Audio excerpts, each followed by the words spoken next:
महाराष्ट्र शासनाच्या जैन अल्पसंख्याक आर्थिक विकास महामंडळातर्फे आज नवी दिल्लीमध्ये भारत सरकारच्या राष्ट्रीय अल्पसंख्याक विकास आणि वित्त महामंडळासोबत सामंजस्य करार झाला।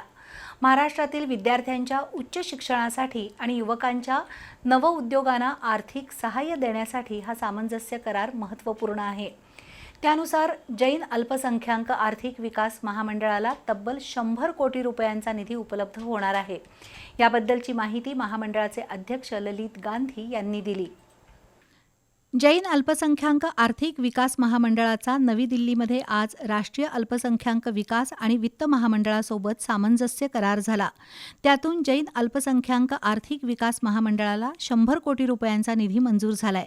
या निधीमुळे महाराष्ट्रातील जैन समाजातील विद्यार्थ्यांना उच्च शिक्षणासाठी शैक्षणिक कर्ज मिळेल, तसंच नवउद्योजक युवकांना व्यवसाय उभारणीसाठी आर्थिक मदत मिळणार आहे। त्यातून जैन समाजाच्या शैक्षणिक आणि आर्थिक सक्षमीकरणाला चालना मिळणार आहे। 100 कोटी रुपयांच्या निधीतून जैन समाजातील अल्प उत्पन्न गटातील विद्यार्थ्यांना आणि युवा उद्योजकांना पाठबळ मिळणार आहे। महाराष्ट्रातील जैन समाजाच्या सर्वांगीण विकासासाठी हा एक महत्त्वपूर्ण टप्पा असल्याचं ललित गांधी यांनी नमूद केलंय।